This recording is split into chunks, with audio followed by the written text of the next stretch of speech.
L'équipe nationale. Oui, l'équipe nationale. Monsieur Pierre-Hillard. Voilà. Ah, Pierre-Hillard. Voilà. Une petite signature et c'est bon. Voilà. Pierre. Je vous remercie. J'écris, je signe n'importe comment. On a organisé ce petit événement simplement parce que M. Racine, si je puis m'exprimer ainsi, est une archive à lui-même. C'est un témoin de l'histoire en tout cas. C'est un témoin de l'histoire parce qu'il est né en 1914. Il a travaillé avec Pétain donc de 41 à 44.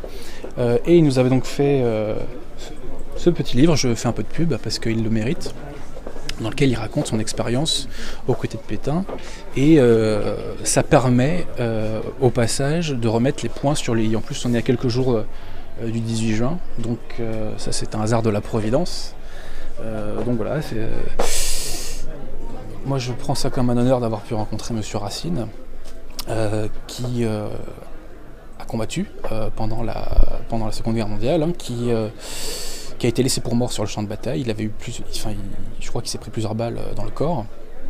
C'est un véritable miraculé, et Dieu lui a prêté vie pour, je dirais, contribuer à la démystification de la mythologie gaulo-communiste, en fait, sur la période, hein, qui ne vise d'ailleurs qu'à diffamer la France et beaucoup d'authentiques patriotes.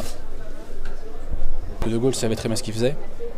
Je pense que c'était un sincère patriote. Il avait un amour débordant pour la France, c'est absolument incontestable, mais hélas, son amour pour lui-même était encore plus grand. Donc peut-être que de bonne foi, il a pensé qu'après la guerre, il pourrait mettre en place un régime qui permettrait de museler cette élite républicaine. Peut-être l'a-t-il cru de bonne foi, je ne sais pas.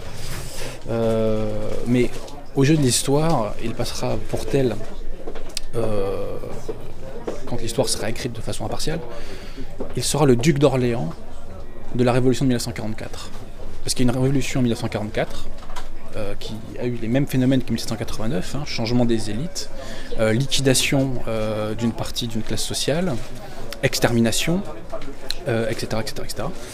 Et donc De Gaulle, avant toute chose, et je ne dis pas qu'il a fait que des choses mauvaises, hein, quand il était président de la République, plus tard il a fait des bonnes choses, mais avant toute chose, sa responsabilité face à l'histoire, c'est d'avoir été le duc d'Orléans de la révolution de 1944, et donc il a ressuscité les lumières que Pétain et Weygand avaient éteintes. Et donc De Gaulle, comment vous dire, c'est le nécromancien, si je puis dire, de la République.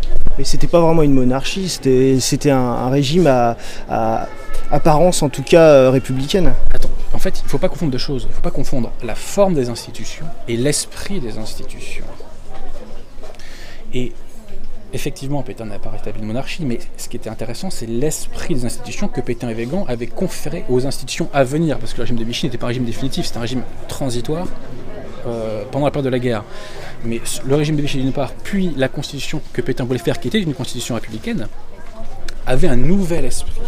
Et c'était un esprit qui avait rompu avec les Lumières et qui avait renoué avec l'héritage spirituel de la France. Et je tiens à le dire, cela s'est traduit notamment par un fait capital, qui est que Pétain, en avril 1943, à la chapelle Saint-Louis de Vichy, a reconsacré la France au cœur immaculé de la Vierge. Ce que Louis XIII avait fait plus de 300 ans avant.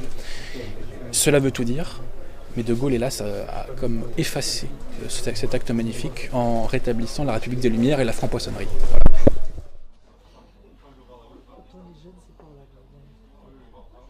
Vous avez été le premier à faire signer votre livre. Est-ce que vous pourriez m'expliquer pourquoi vous êtes venu aujourd'hui, pourquoi vous avez tenu absolument à faire signer ce livre pour vous et pour une bonne partie de votre famille aussi?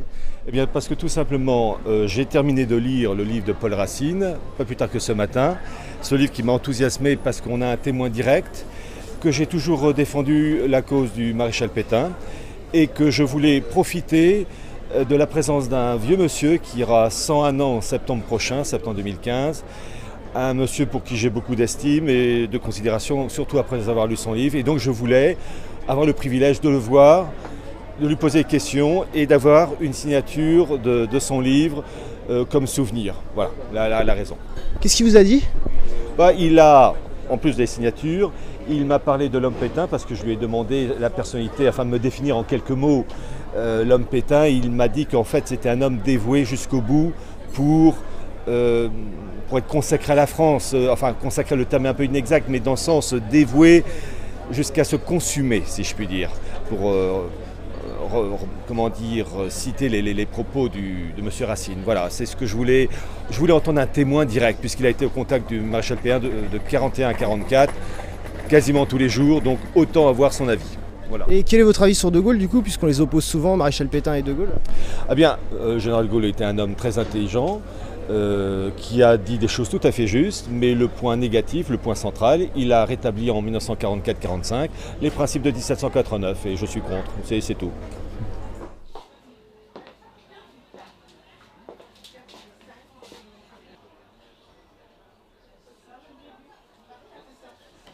Je vois beaucoup de jeunes à travers mes neveux ou mes filleuls, n'est-ce pas? Je les surprends en disant que le général de Gaulle a déserté. Et j'emploie ce mot. Mais comment déserter? Il est parti en plein combat. Il n'avait pas d'ordre de mission. Il n'avait pas de circonstances qui le poussaient à le faire ça. Autrement que sa vision, la France était occupée. S'il fallait résister, c'est sur place qu'il fallait le faire. Voilà ce que je dis aux jeunes que je vois. Et c'est ce que je pense, car c'est la réalité historique. Que le général de Gaulle eut des qualités au-dessus du commun de beaucoup de... C'est évident. Mais quand il n'a pu les mettre en œuvre, que parce que la France a été libérée par les Américains. Ce que les jeunes ne savent pas. Ils pensent que c'est la résistance, c'est de Gaulle. Pas du tout. C'est les Américains qui nous ont libérés. Après, de Gaulle est introduit. Mais qu'est-ce qui a débarqué en Normandie? Les Amerlocs. Le maréchal n'avait qu'une préoccupation, la France, c'est tout. Il constatait le fait que nous avions déclaré la guerre, et peut-être ne le savez-vous pas, car beaucoup de jeunes ne le savent pas, nous avions déclaré la guerre en violation de la Constitution de la République. Vous le savez, ça? On a déclaré la guerre, c'est-à-dire on a jeté le pays dans la guerre, c'est affreux la guerre, hein, en violation de la Constitution de la République. C'est-à-dire qu'on n'a pas demandé à l'Assemblée nationale l'autorisation de déclarer la guerre. Voilà un des mensonges sur lequel on vit depuis 70 ans.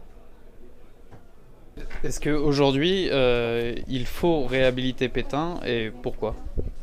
Pourquoi il faut réhabiliter Pétain? D'abord parce que c'est une figure qui a été élue par le peuple français et ses représentants à la tête du pays, n'est-ce pas?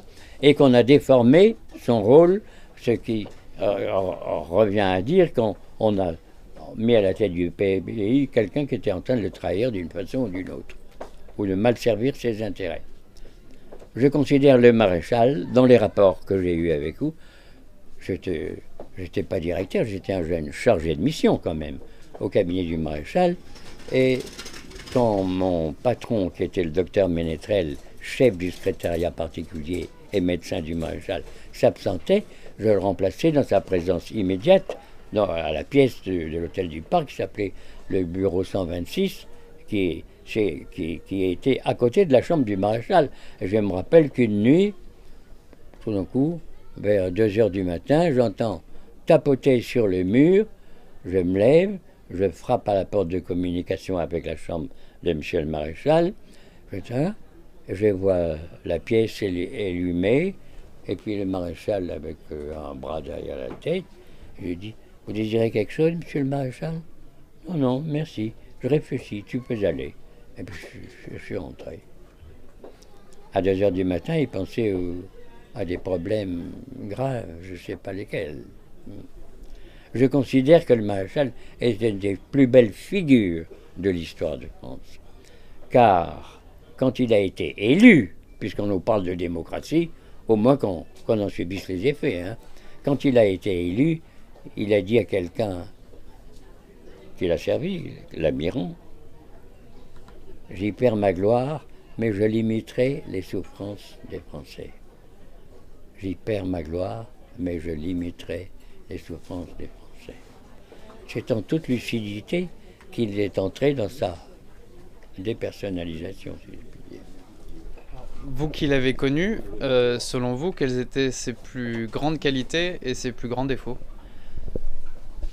Ben, je n'ai pas eu l'occasion de connaître ses défauts, parce qu'il en avait, il devait me les cacher, je pense. Il ne tenait pas à me les dire. Mais parmi ses plus grandes qualités, il aimait la France. Mais il aimait la France. Voilà. Et il l'a aimé au point d'accepter de sacrifier sa gloire pour limiter les souffrances du pays. En 2 mots, c'est ça. Le reste, c'est de la littérature résistentialiste, gaulliste, tout ce que vous voulez. Mais en 2 mots, c'est ça. C'est lucidement qu'il est entré. Vous parliez de mensonges tout à l'heure. Vous parliez de mensonges tout à l'heure. Mensonges. Oui. Qui, selon vous, sont les responsables des mensonges depuis 70 ans? Ben, qui voulez-vous que ce soit si ce n'est le général de Gaulle? Mais qui voulez-vous que ce soit qui a exploité une ouverture pour parler de la résistance? S'il avait voulu résister, quand il a foutu le camp à Londres, le 17 juin, il n'avait qu'à rester en France. Nous résistions. C'est ça la résistance. C'est pas au micro, de l'autre côté, des Allemands. Mais les jeunes ne savent pas ça. Ils pensent que de Gaulle, on leur dit que De Gaulle est la résistance. Ils le croient. Nous, on nous a bien dit Clovis, nous le croyons. Bon, le maréchal n'était pas antisémite. Non, mais il y a des gens qui profitent d'une situation pour essayer de se pousser. Mais le maréchal, en ce qui le concerne, n'était pas du tout anti-juif. Des membres de son gouvernement pouvaient être comme ça, c'était leur problème. Ils trahissaient la pensée du maréchal en voulant la déformer. Voilà ce que je peux dire. Est-ce que vous avez croisé l'amiral Ouf? Oui, bien sûr, bien sûr. C'est une des plus belles figures que j'ai connues de cette époque, courageuse d'ailleurs. Bon. Et non seulement de marin, mais de français. Oui. Et au moment de l'Afrique du Nord, il a joué un rôle heureux quand même. Oui. Pourquoi avez-vous attendu aussi longtemps pour parler? Pourquoi j'attends si longtemps pour parler? Mais c'est à longueur de journée que je parle comme ça. Excusez-moi, hein, mais... Ce qui veut dire, c'est que pourquoi vous avez attendu si tard pour faire paraître ce livre? Parce que, parmi mes neveux ou filles, je ne me rappelle plus, j'ai eu l'occasion de voir des jeunes qui m'ont raconté l'histoire de France comme on la raconte aujourd'hui. Alors je leur ai dit, mais c'est pas du tout comme ça que ça s'est passé. Et j'ai eu l'idée d'écrire ce livre, voilà. C'est ça.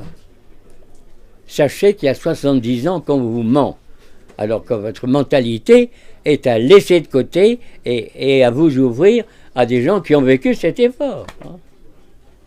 Non mais je veux troubler personne, mais je vis ce que j'ai vécu.